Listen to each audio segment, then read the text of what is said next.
La saison 2 de Mercredi est arrivée et nous a apporté de nombreuses curiosités intéressantes. De plus, la production a récemment révélé plusieurs secrets sur la façon dont ils ont tourné les épisodes.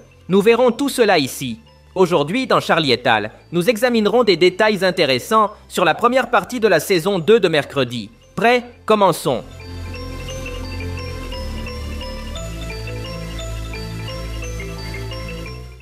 Au début de la saison, Mercredi enquête sur l'affaire d'un criminel dangereux, l'écorcheur de Kansas City. Cet homme est interprété par l'acteur Haley Joel Osment. Peut-être que beaucoup ne s'en souviennent pas, mais il était l'enfant du film emblématique Sixième Sens. Vous savez, celui avec la phrase « Je vois des gens morts ». Je ne l'avais pas vu depuis de nombreuses années, mais récemment, il est revenu jouer dans plusieurs séries et films populaires.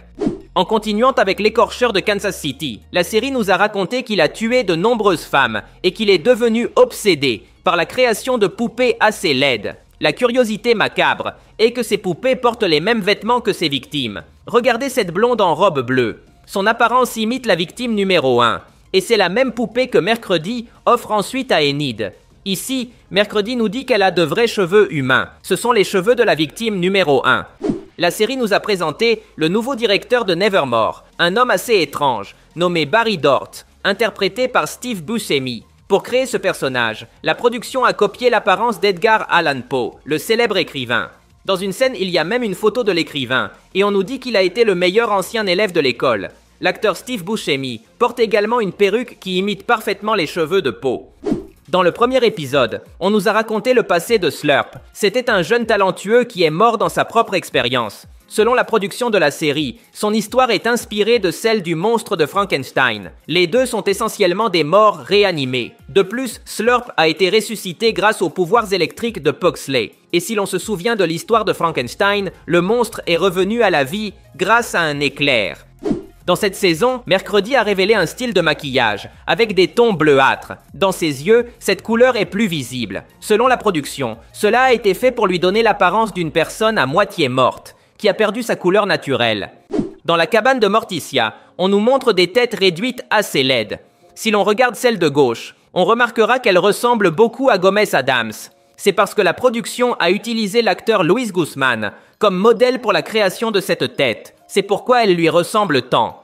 Dans le deuxième épisode, Mercredi s'est retrouvé face à un piège créé par Agnès. Cela s'est produit dans une tour d'horloge assez lugubre. Ce qui est intéressant, c'est que cet endroit n'est pas faux, ni créé avec du CGI. La production a réellement construit la structure entièrement en acier, pour donner un aspect réaliste. L'ascenseur est également totalement fonctionnel.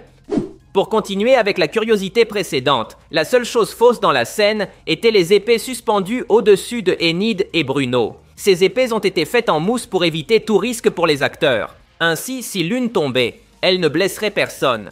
L'apparence de Slurp a été créée avec des prothèses très réalistes. Le processus a été assez complexe et long. L'acteur Owen Painter a dû subir des séances de maquillage de 3 à 5 heures pour obtenir l'apparence réaliste du zombie.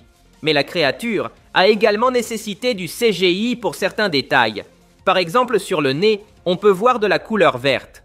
Cela servait à ce qu'en post-production, ils puissent l'effacer et donner l'apparence d'un nez creux.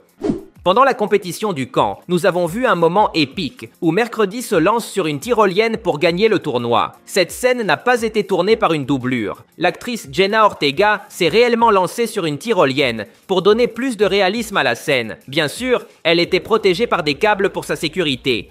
Comme tout le monde le sait, la version Hyde de Tyler a été entièrement réalisée en CGI. Cependant, le processus pour créer l'effet a été assez curieux. Une doublure a interprété le monstre dans ces scènes en utilisant des béquilles et des échasses en aluminium pour représenter sa grande taille. Dans cette vidéo, on peut voir la doublure courir avec les échasses. Ensuite, ils l'ont simplement remplacé par le CGI. Dans le troisième épisode, nous avons vu Enid et Bruno courir à 4 pattes en utilisant leur capacité de loup. Pour cette scène, la production a utilisé des cascadeurs. Ces cascadeurs ont réellement couru sur leurs 4 membres, mais ont été aidés par des câbles et des harnais. Grâce à cela, ils ont atteint la grande vitesse dont la scène avait besoin. Sinon, il aurait été impossible de courir dans cette position. L'épisode final se termine avec Mercredi projeté par une fenêtre. Pour obtenir cet effet, la production a utilisé une technique assez intéressante. En réalité, la fenêtre n'était pas verticale, mais horizontale, et placée dans un studio. C'était essentiellement un sol en verre, et Jenna Ortega est tombée dessus avec l'aide de câbles. La gravité a aidé à rendre la chute plus facile. Ensuite, ils ont simplement pivoté la vidéo et ainsi obtenu l'effet de voler par une fenêtre. Bien sûr, le verre était faux. Il était fait de sucre pour éviter les blessures. Et le sol où tombe mercredi était fait de caoutchouc à haute compression. Dans la cabane de Morticia, il y a de nombreuses références à la série emblématique La famille Addams de 1964. Par exemple, ici se trouve un ours empaillé qui apparaissait tout le temps dans cette série et est l'un des éléments les plus connus parmi les fans de la franchise. Dans la cabane, on trouve également cette chaise assez particulière. C'est une référence à l'iconique chaise de Morticia dans la série des années 60. Cette chaise est apparue dans d'innombrables épisodes et sur des affiches promotionnelles. Nous avons tous adoré la participation du charismatique La Chose. Mais comment ces scènes ont-elles été tournées? Beaucoup pensent que la main a sûrement été créée en CGI.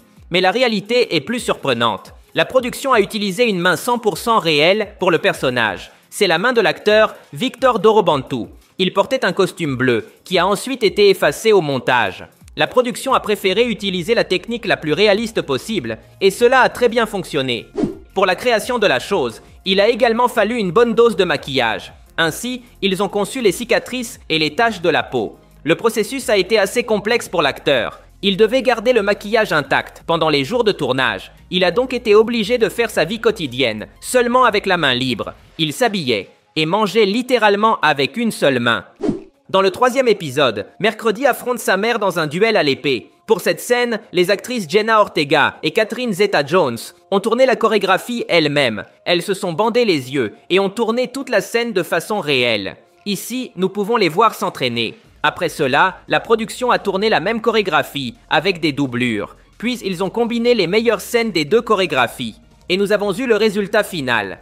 Dans le 1er épisode, Morticia rend visite à Mercredi dans son grenier. Cette pièce contient plusieurs références aux bandes dessinées originales de Charles Addams. C'est lui qui a créé la célèbre famille Addams et a publié ses dessins dans le journal The New Yorker. Ici, nous voyons le dessin d'une pieuvre qui apparaît également dans la bande dessinée. Il en va de même pour cette fresque de dinosaures. Et enfin, cette curieuse guillotine miniature pour décapiter des poupées. Tout provient des bandes dessinées.